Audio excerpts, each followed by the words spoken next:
नमस्कार दोस्तों, मैं उमंग कुमार सिंह स्वागत करता हूं आपके अपने यूट्यूब चैनल एग्ज़ाम नगरी में। और सबसे पहले देखिए एक्चुअली जब मैं लिखता हूं ना फ़्लो में, आप लोगों में से कुछ लोगों ने कहा मतलब कि होता है, मैं इसे एक्सेप्ट करता हूं, मेरे साथ अक्सर है होता है कि जो लिखने में हिंदी लिखने में जो हर्षीकार दीर्घिकार होती है ना, उसमें जो है समस्याएँ आती रहती हैं। कभी-कभी मैं जैसे ब्रिटिश में लिख रहा हूँ, तो मैंने अभी जो मैं नोट्स आपको दिखाने वाला हूँ, उसमें कई जगह मैंने ब्रिटिश जो है, उसमें हर्षीकार दीर्घिकार की मात्रा को गलत कर दिया है। मतलब कभी कभी फ्लो में जब लिखते हैं ना, खासकर मुझे ये पता होता है कि ये मैं पढ़ाने के लिए या यूट्यूब पे वीडियो बनाने के लिए नोट्स बना रहा हूँ, तो मैं क्या करता हूँ, पूरा फ्लो में लिखता हूँ। एनी हाउ आपको समझ में आ जाना चाहिए। उसमें क्या होता है, ज़्यादातर जो है वैसी गलतियाँ हो जाती है। ये बहुत पुरानी आदत है मेरी, आज की नहीं है। मैं जानता हूँ ब्रिटिश कैसे लिखते हैं, मैं जानता हूँ कि नीति कैसे लिखते हैं, लेकिन लिखने के बाद जब मुझे पता चलता है यार ये तो इधर से होना चाहिए था, तो फिर मैं छोड़ देता हूँ उसको, क्योंकि ओवर राइटिंग से ख़राब लगता है, वीडियो में ठीक से आ नहीं पाएगा। लेकिन वही चीज़ मैं जब परीक्षा हॉल में लिखता हूँ, तो फिर कहीं भी समस्या नहीं आती, क्योंकि मुझे पता होता है हर एक वर्ड लिखते समय कि हाँ, मुझे परीक्षा हॉल में जो मैं लिख रहा हूँ, इसका क्या असर पड़ सकता है मेरे परिणाम पे। तो इसीलिए दोस्तों, आप लोग इस पे पढ़िए, और पढ़ने के बाद आप लोग अपनी सीधे कॉपी पेस्ट नहीं करेंगे। आप लोग क्या करेंगे, अपने नोटबुक में आपको लगे, आपकी सलाह मुझे बहुत अच्छी लगी, और ऐसे ही देखिए, ये जो है ना थंब इम्प्रेशन जो है डाउन का, डिसलाइक का देने से अच्छा है कि आपको जो कमी लगे मुझे बताइए। तो अब क्या करूँगा, मैं थोड़ा थोड़ा ध्यान दूंगा, तो हो सकता है कि मेरी आदत सुधर जाए। काफ़ी पुरानी आदत है, 5 क्लास से 5th क्लास से ही ये आदत है मेरी। खैर, आपका ज़्यादा समय नहीं लूँगा, और समय नहीं लेते हुए चलिए, मैंने स्पेक्ट्रम का मैंने सोचा कि नोट्स तैयार कर दिया है, तो क्यों ना इसे देख लिया जाए। तो हमने 27 पेज तक पढ़ लिया, 28 चैप्टर तक पढ़ लिया है। आज हम लोग 29वां चैप्टर पढ़ेंगे। देखिए 38 चैप्टर ही हैं इसमें, 1000 पढ़ने की बुक है। 27 चैप्टर पढ़ा है, माफ़ कीजिएगा। और हम लोग आज 28वां चैप्टर पढ़ेंगे। 28वां चैप्टर क्या कहता है, भारत में ब्रिटिश शासन का आर्थिक प्रभाव। अच्छा, एक चीज़ देख लीजिए पहले। ये चैप्टर ये कहता है, इसका अगला चैप्टर क्या कहता है कि भारत में प्रेस का विकास। ठीक है, तो ये दोनों चैप्टर ये हमें दिखाते हैं कि ब्रिटिश काल में कैसे जो है प्रेस पर पाबंदियां लगी, और पाबंदियां लगने के बावजूद उनका विकास हुआ। वहीं 28वां नंबर चैप्टर कहता है कि भारत में, ये देखिए, भारत में जो ब्रिटिश शासन था उसका आर्थिक प्रभाव क्या क्या पड़ा हमारे देश पर, या फिर हमारे भारत पर। तो आइए इसके बारे में जो है ध्यान से एकदम डिटेल में हम लोग पूरी तरह से पढ़ते हैं, और देखिए कितने आराम से हम लोग पढ़ लेते हैं। चलिए मैं अपनी नोटबुक में आपको ले चलता हूँ। पेज नंबर देख लीजिए आप लोग, 539 नंबर पेज है ये, 539 नंबर, चैप्टर 28। अब मैंने नोटबुक में इसको कहाँ स्थान दिया है, ये पूरा समरी है, काफ़ी लंबा चौड़ा हम लोग नोट्स बना चुके हैं, और बड़े ही आराम से बन गया है। तो देखिए आप लोग, ये मैं थोड़ा सा ऊपर कर देता हूँ, क्योंकि यहाँ से ये देखिए 28वां नंबर आपको दिख रहा होगा सबसे ऊपर ब्लैक में लिखा हुआ, भारत में ब्रिटिश का आर्थिक प्रभाव। तो ये देखिए 240 से 242 पेज के अंदर, यानी 3 पेज में मैंने इस चैप्टर को ख़त्म कर दिया है। ये चैप्टर किताब में 10 पेज में है। चलिए देखते हैं कैसे ख़त्म किया है, कितने अच्छे तरीके से इसको हम लोग तैयार कर पाए हैं। तो ये आ गए हम लोग 240 पेज पे। 240 पेज मैंने, देखिए 240 पेज में चैप्टर 28 अध्याय 28 लिखा है, भारत में ब्रिटिश शासन का आर्थिक प्रभाव। जानते हैं आर्थिक प्रभाव के बारे में। तो सबसे पहला जो हेडिंग मैंने दिया है वह दिया है अनौद्योगिकरण। अनौद्योगिकरण, भारतीय हस्तशिल्प का ह्रास। अब देखिए, एक होता है औद्योगिकरण और एक होता है अनौद्योगिकरण। तो अन क्यों लगा इसमें? औद्योगिकरण का मतलब उद्योगों का विकास होता है, कारखानों का विकास होता है, व्यापार का विकास होता है। तो अगर हमारे देश में, हमारे देश के व्यापार, हमारे देश के कारखाने, हमारे देश के उद्योग विकसित होंगे, तो हम लोग भी विकसित होंगे, रहन सहन सब कुछ बदलेगा। लेकिन ऐसा हुआ नहीं। ये अनौद्योगिकरण का भारत में दौर चला था, और भारतीय हस्तशिल्प का ह्रास हुआ था। कैसे हुआ था, थोड़ा सा जानते हैं कैसे हुआ था। पहला कारण देखिए, एक तरफा मुक्त व्यापार। एक तरफा कहने का मतलब है कि एक तो भारत था, और भारत में था ब्रिटिशों का राज, अंग्रेज़ों का राज। अंग्रेज़ क्या करते थे, उनको भारत के बाज़ार से मतलब नहीं था। कहने का मतलब कि भारत के बाज़ार से उनका पालन पोषण होता था, भारत के बाज़ार से वो लाभ कमाते थे, लेकिन भारत के बाज़ार को, उद्योगों को का विकास करने का जो है उनका कोई इरादा नहीं था, कोई ऐसी मंशा नहीं थी। उन्हें क्या करना था, एक तरफा मुक्त व्यापार, मतलब व्यापार की एक ऐसी संरचना तैयार करनी थी कि सारे व्यापार जो है ब्रिटेन के ही हो, मतलब ब्रिटेन की वस्तुएं बिकें, ब्रिटेन की वस्तुएं लोग यहाँ खरीदें और ब्रिटेन का उद्योग क्या हो, विकसित हो। तो यही एक तरफा मुक्त व्यापार होता है। कैसे, तो 1813 में आपने पढ़ा होगा भारत शासन अधिनियम 1813 में। इसमें क्या हुआ था, 1813 के चार्टर एक्ट बोलते थे इसको। इसमें क्या हुआ था कि ब्रिटिश, अब देखिए मैंने ब्रिटिश यहाँ सही लिखा है, लेकिन कहीं कहीं मैं इधर से घुमा के लिख देता हूँ, तो वो तो है ही कमी, तो उसको आप लोग इग्नोर करेंगे। आप लोग सार को समझेंगे चैप्टर को का, और अपनी नोटबुक में अच्छे से लिखेंगे, सही से लिखने का प्रयास करेंगे। तो 1813 में ब्रिटिश को व्यापार करने की छूट मिल गई। आप लोग जानते हैं चीन और चाय दोनों को छोड़ के ब्रिटिश ने कहा कि अब जो चाहें, ब्रिटेन के जो भी ब्रिटिश व्यापारी चाहें आके यहाँ पे रोजगार कर सकते हैं। ईस्ट इंडिया कंपनी का एकाधिकार समाप्त हो गया। भारतीय बाजार में क्या हुआ, सस्ते सामान तथा मशीन निर्मित सामान आने लगे। सस्ते सामान क्यों आने लगे, क्योंकि वहाँ मशीनें काम करती थी ज़्यादा, इंसान कम काम करते थे, कम सामान ज़्यादा बनते थे तो सस्ते हो जाते थे। जैसे अभी चाइना का हाल है, चाइना की टेक्नोलॉजी आगे है हमसे, तो वो लोग बनाते हैं, हमारे पास कोई ऑप्शन नहीं है, खरीदना तो है ही, हम यहाँ खरीदते हैं, वहाँ चाइना की अर्थव्यवस्था मजबूत होती है।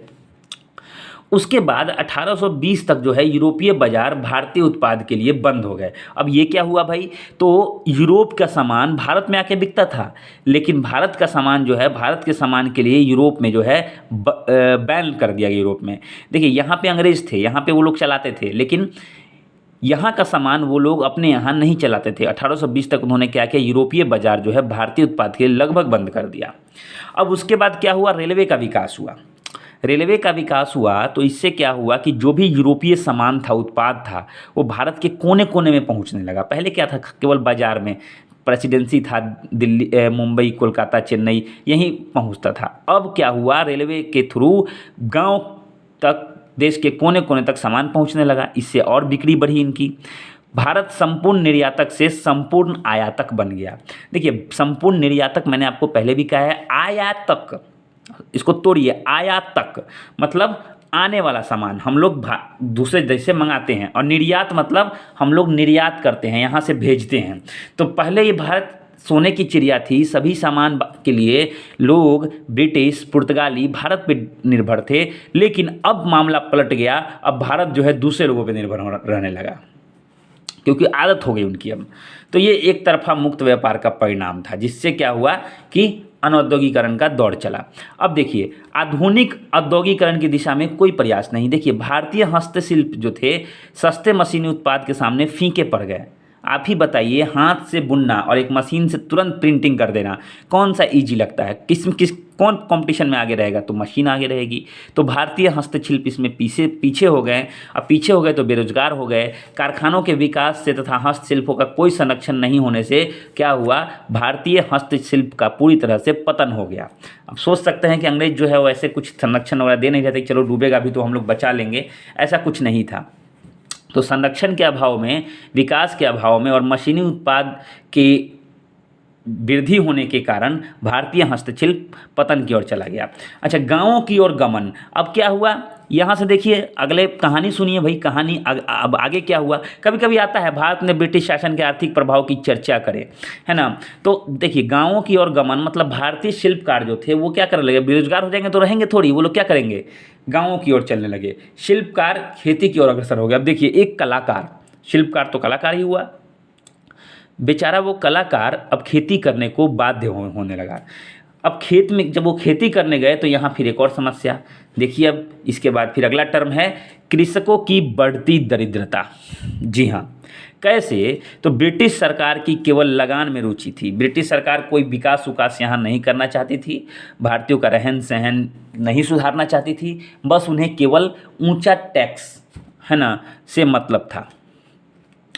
लगान की दर में वो लगातार वृद्धि करते थे, अत्यंत वृद्धि करते थे, और नहीं चुकाने पर क्या करते थे, ज़मीन से बेदखल कर देते थे। उर्वरता पर कम खर्च। अब भाई ज़मीन से काम लीजिएगा, आप ज़मीन से फसल उपजा रहे हैं तो ज़मीन में खर्च भी करना है, खाद वगैरह समय समय पर, ह्यूमस वगैरह। लेकिन कुछ लोग कुछ भी नहीं देते थे। ये लोग क्या करते थे, सीधे जो है उर्वरता पर, यानी इन्वेस्टमेंट बहुत कम करते थे, उर्वरता पर कम खर्च। और अधिक लगान बोझ के कारण कृषकों पर ऋण हावी होने लगा। अब ऋण हो गया तो ऋण, जो सूदखोर थे जो ऋण पर इनको देते थे, वो इनसे ज़मीन हड़प लेते थे। अब देखिए, कृषकों के ऊपर सरकार, जमींदार तथा सूदखोरों का बोझ हो गया, दबाव हो गया। कृषकों की दरिद्रता में लगातार वृद्धि हुई। अब समझ गए आप कि यहाँ से कैसे मामला हुआ। अच्छा, अब एक और घटना देखिए, अगला टर्म क्या है, कैसे जो है अनौद्योगिकरण हुआ, भारतीय हस्तशिल्प का ह्रास हुआ। ये दोनों का सारे कारण इन्हीं के हैं, ये सारे जो लिखे हुए हैं। अब देखिए, ये तो पूरा था, यहाँ पे कृषक, जितना लाल से लिखा हुआ है ये सब अलग अलग मैटर है। ये सब क्या है, आर्थिक प्रभाव को बता रहा है, ब्रिटिश के समय कैसे क्या आर्थिक प्रभाव भारत पे पड़ा था। अब देखिए, पुराने जमींदारों की तबाही तथा बिचौलियों का उदय। अब जो पुराने जमींदार थे, जो जिनकी दोस्ती थी, जिनका व्यवहार अच्छा था, जो अपने जो है आन बान शान के लिए काम करते थे, वो कम होने लगे, क्योंकि उस समय जमींदारों की एक अलग सोच थी। अब जो जमींदार आने लगे, वो जमींदार कम, अब बिचौलिए ज़्यादा हों। बिचौलियों का मतलब दलाल, मतलब उन्हें क्या करना है, पैसा कमाना है, खाली पैसा चाहिए, है ना। देखिए, भूमि के हस्तांतरण से जमींदारों के नए वर्ग का उदय हुआ। अब जो किसान क्या करते थे, अपनी ज़मीन से लगान फसल उपजा के नहीं दे पाते थे, उनकी ज़मीन हड़प ली जाती थी, और हड़प के उसको हस्तांतरित करते, ट्रांसफ़र कर दिया था किसी और को। तो वो कौन लेते थे, जमींदार वगैरह फिर ले लेते थे। तो इससे क्या होता था कि वो लोग बिजनेस के तौर पे आ गए ये, अब कि ज़मीन रखो ज़्यादा ज़्यादा और अधिक से अधिक कर पर उनको चलाओ। कृषि पर निवेश में कोई रुचि नहीं, पैसा लगाना नहीं था। भूमि की मांग से कीमतों में वृद्धि। अब भूमि कम गई, जनसंख्या बढ़ गई, तो भूमि के कीमतों में भी वृद्धि होने लगी। अगला टर्म है कृषि की बिगड़ती दशा एवं गतिरोध। देखिए कैसे हुआ, कृषकों के पास धन एवं साधन का भारी अभाव था। इन दोनों में से इनके पास कुछ भी नहीं था। उसके बाद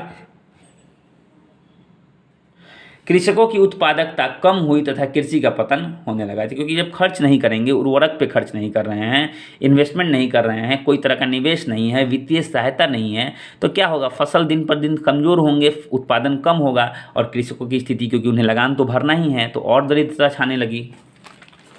समझ में तो आ रहा होगा काफ़ी अच्छे से। आपको देखिए समझना है, समझेंगे तो मेंस में, मुख्य परीक्षा में आपसे प्रश्न जल्दी छूटेंगे नहीं, अच्छा खासा नोट्स तैयार हो जाएगा। इतिहास एक दिन में नहीं बनता, मैं बार बार बोलता हूँ। धीरे धीरे करके देखिए, 35 दिन में, 40 दिन में ये किताब हमारी खत्म हो जाएगी, फिर मैं कोई दूसरा किताब उठाऊँगा, उससे हम लोग पढ़ेंगे, ऐसे ही होता है। अब आपके पास ये चीज़ें जब दोबारा आएंगी तो आपको समझने में बिल्कुल देर नहीं लगेगी। अकाल एवं निर्धनता। अब देखिए, भारत में औपनिवेशिक शोषण का परिणाम था ये। कहा जाता है, लोग कहेंगे कि अकाल तो प्राकृतिक है, प्राकृतिक नहीं होता है ये। औपनिवेशिक शोषण, लगातार शोषण कर रहे थे, तो जब खेत में से अनाज कम उपजने लगा, किसान दरिद्र हो गए, तो कई जगह खेती के अभाव में कई साल जो है खेत ऐसे ही पड़े हुए रहते थे। बिचौलिए लोग जो थे, इंतजार में रहते थे कौन अच्छा लगान देगा। इस चक्कर में क्या हुआ, अकाल आया, निर्धनता आई। 1850 से 1900 के बीच में ये जो 50 साल जो थे, इसमें लगभग 2.5 करोड़ लोग मारे गए। जी हाँ, 2.5 करोड़ नहीं, लगभग 3 करोड़, 2.8 करोड़। अब देखिए, भारतीय कृषि का वाणिज्यकरण। पहले तो आप वाणिज्यकरण का मतलब समझिए। आखिर में वाणिज्यकरण का मतलब क्या होता है।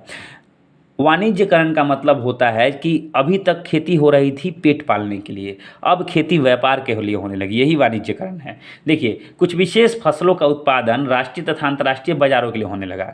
कौन कौन से फसल थे वो, मूंगफली, गन्ना, पटसन, कपास, तिलहन, तंबाकू, मसाले, फल, कॉफ़ी, रबर का वाणिज्यकरण जो है चरम पर था। ये सब चीज़ों की ज़रूरत थी विदेशों में, तो इन लोगों का इस सब चीज़ों का जो है लगातार जो है उत्पादन हो रहा था। लेकिन क्या इससे पेट भरता है, पेट भरने के लिए तो गेहूं और चावल की मात्रा अधिक होनी चाहिए, लेकिन लोग यही उपजाने के लिए वो कहते थे।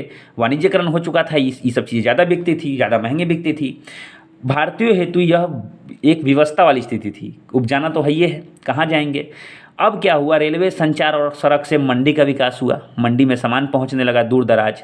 अंग्रेजों के पूंजी आगमन से विदेशी व्यापार में वृद्धि हुई। अंग्रेज क्या करने लगे, पूंजी आगमन मतलब समझ रहे हैं पूंजी कहाँ से आता था, ये लोग क्या करते थे यहीं से पैसा कमाते थे और फिर उसी पैसे को पूंजी में लगा देते थे, समझ रहे हैं, मतलब पूंजी और फायदा दोनों फिर से पूंजी में लगा दिए, मतलब पूंजी से पूंजी, पूंजी से पूंजी, पैसा से पैसा कमा रहे हैं। तो लगातार पूंजी निवेश की और विदेशी व्यापार में वृद्धि हुई। वाणिज्यकरण से 1860 में क्या हुआ, कपास के मूल्य में वृद्धि आई और बिचौलियों को बहुत लाभ हुआ क्योंकि कपास की बहुत अधिक मांग थी।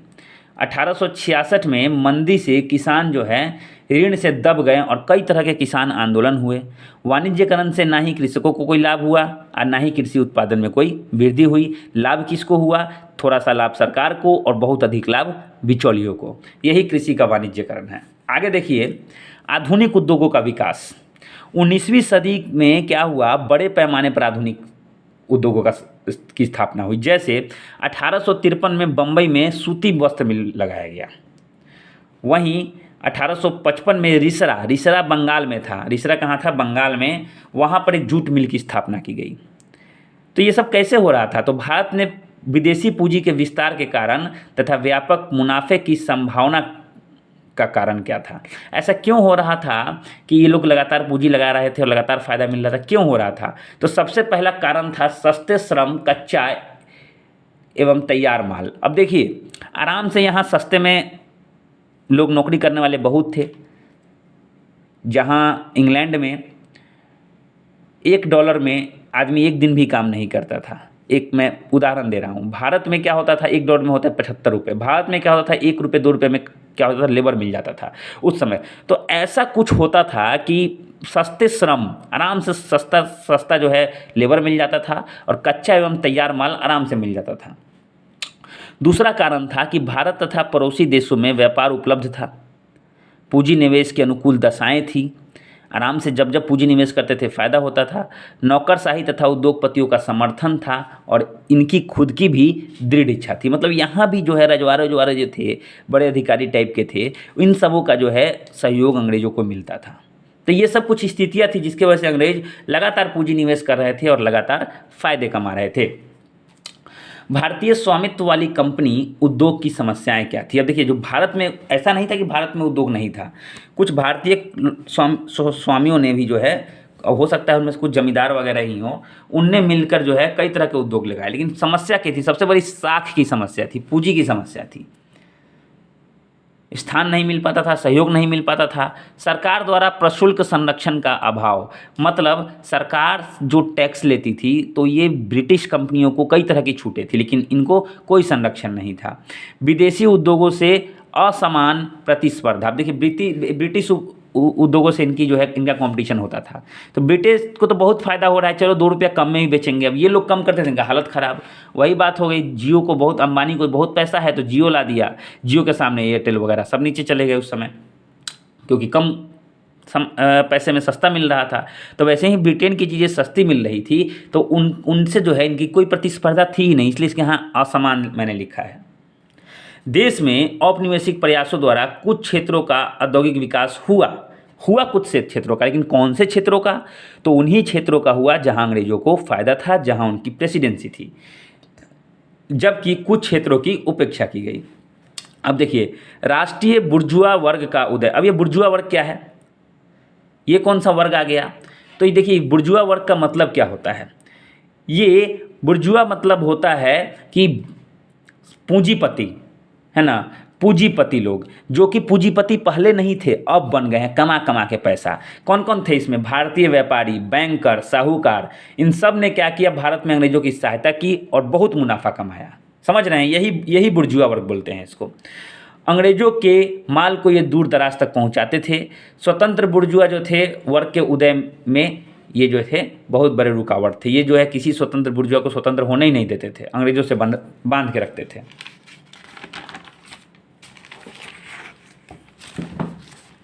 अब देखिए, यहाँ मैंने थोड़ा सा बड़ा लिखा है, औपनिवेशिक अर्थव्यवस्था की राष्ट्रवादी आलोचना। देखिए, अब शुरू हुआ राष्ट्रवाद। अब भाई अति कीजिएगा तो अति सर्वर्थ वर्जते, आवाज़ तो उठना तय है। अब राष्ट्रवाद का दौर शुरू हुआ। पहले 19वीं सदी में देखिए बुद्धिजीवियों द्वारा ब्रिटिश शासन की आर्थिक नीति का समर्थन किया गया। क्यों समर्थन किया गया? उन्हें लगता था कि ये लोग भारत में उद्योग धंधे बैठा रहे हैं तो भारत की स्थिति में सुधार आएगा।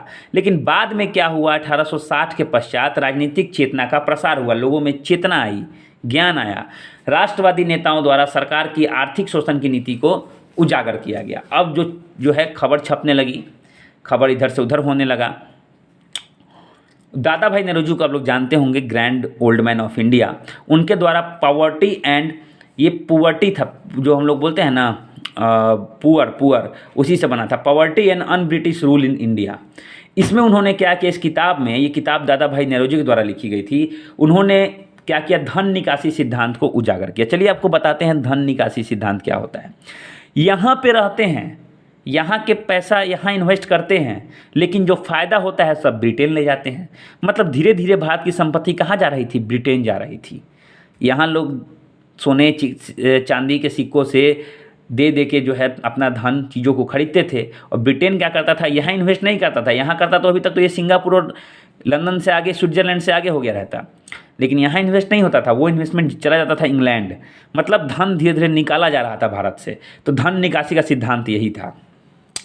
M.G. रनाडे थे, महादेव गोविंद रनाडे इनका पूरा नाम है, सोमेश चंद्र दत्त, ये दो लोगों ने मिलकर क्या किया, the economic history of India लिखा, जिसमें अंग्रेजों की भरपूर आलोचना की। भारतीय अर्थव्यवस्था को उपनिवेशी दासता से मुक्त कराने की मांग उठने लगी, मतलब आंदोलन होने लगा। अब भारतीय अर्थव्यवस्था को स्वतंत्र तथा आधुनिक ढंग से विकसित किया जाए, ऐसी मांग होने लगी। तो देखिए ये कैसे जो है, किस तरह से जो है राष्ट्रवादी आलोचना हुई, राष्ट्रवाद जगा, और ब्रिटिश शासन जो था, ब्रिटिश शासन की आर्थिक नीति के विरोध में आवाज़ उठने लगे। अब देखिए यहाँ मैंने लिखा है, ब्रिटिश नीतियों द्वारा भारत निर्धन बना, गरीब बन गया। व्यापार तथा रेल की प्रगति ने ब्रिटेन को लाभ पहुँचाया। एक मार्गी मुक्त व्यापार तथा प्रशुल्क नीति से भी भारत की स्थिति खराब हुई। तो ये सब कुछ महत्वपूर्ण कारण।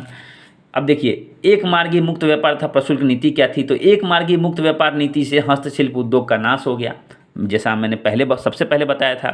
असमान भेदभावपूर्ण प्रतिस्पर्धा, मतलब ब्रिटिश उद्योगों को ज़्यादा समर्थन, ज़्यादा छूट और हमको कम, तो ये भेदभाव रहता था। सरकारी व्यय केवल औपनिवेशिक हितों की पूर्ति में, सरकार की तरफ से जो खर्च किया जाता था तो खर्च करना चाहिए जनसाधारण की स्थिति में, सबके लिए, लेकिन ये लोग क्या करते थे, उन्हीं चीज़ों में निवेश करते थे, उन्हीं चीज़ों में व्यय खर्च करते थे जहाँ से उनको खुद को फ़ायदा हो। कल्याणकारी तथा विकास योजनाओं की उपेक्षा, कल्याणकारी तथा विकास योजनाएं से शिक्षा से संबंधित हुआ, रोजगार से संबंधित हुआ, तो कुछ ऐसी कल्याणकारी योजनाओं का इन्होंने क्या किया, बिल्कुल भी विकास नहीं किया, इसकी उपेक्षा की, इसको नज़रअंदाज किया। आर्थिक निकास का प्रभाव, तो देखिए देश का आर्थिक निकास कैसे हुआ, तो वो क्या करते थे, जो भी वो लोग फायदा कमाते थे तो कुल भू राजस्व जो मिलता था उससे अधिक वो लेके चले जाते थे। कुल भू राजस्व का कभी कभी आधा लेके चले जाते थे और कुल बचत का 1/3 लेके चले जाते थे। ऐसे कर करके उन्होंने धन निकासी की। देश का धन कहीं और जाता था और देश की आर्थिक दुर्दशा, देश जो है आर्थिक दुर्दशा की ओर जाने लगा था। आर्थिक मामलों ने राष्ट्रीय असंतोष को उग्र बनाया। आप ही बताइए, आपके देश में कोई अगर आके ऐसे करेगा तो असंतोष तो होना ही है। एक दिन नहीं बोलेंगे, 2 दिन नहीं बोलेंगे, उसका तो आंदोलन होगा। तो देखिए, विदेशी आर्थिक नीति का खोखलापन उजागर किया गया। 1885 से 1905 समझ सकते हैं, कांग्रेस की स्थापना से बंगाल विभाजन तक। राष्ट्रीय चेतना आंदोलन का प्रसार, राष्ट्रवादी द्वारा राजनीतिक शक्तियों में हिस्सेदारी की मांग की गई। 20वीं शताब्दी के अंत तक जो है स्वशासन की मांग होने लगी। माने कहने का मतलब है कि पहले लोग कहते थे कि लोग चेतना जगी, आंदोलन हुआ, अब जो राष्ट्रवादी थे वो कहने लगे कि आपकी जो शक्ति है उसमें हमें भी हक चाहिए, हमें भी पोस्ट चाहिए। और धीरे धीरे ये और मांग बढ़ा और बढ़ते बढ़ते हुआ कि अब देश ही छोड़ दीजिए, 20वीं सदी में स्वशासन की मांग होने लगी। तो देखिए यही था कि हमारी आर्थिक नीति किस प्रकार की थी भारत में, ये हमें पता चलता है। तो 30वां चैप्टर हम लोग अगले वीडियो में पढ़ेंगे। आराम से कितने आराम से पढ़ लिया, आपको समझ में आ गया, आप आराम से मेंस के क्वेश्चन को लिख सकते हैं। देखिए बहुत ही डिटेल में जो चीज़ आपने नहीं पढ़ी होंगी, मैंने इस चैप्टर 29 में पढ़ाया है, बहुत ही डिटेल में, और आराम से आप समझ सकते हैं। ये भी लगभग 1, 2, 3, 4 पेज का नोट्स है। ये शिक्षा का विकास मैंने हेडिंग देके छोड़ा है, तो 4 पेज का नोट्स है। बड़े ही आराम से हम लोग पूरा जो है प्रेस का इतिहास पढ़ लेंगे शुरू से अंत तक। तो देखना नहीं भूलिएगा इस वीडियो को। ये वीडियो मैं इस वीडियो के बाद में कल डालूंगा। तब तक आप लोग जो है 29वां चैप्टर 28वां चैप्टर जो है कंप्लीट कर लीजिए। Thank you very much. अब ताकि मुझे लूसेंट भी लिखना है तो हो सकता है थोड़ा समय लगे। Thank you very much.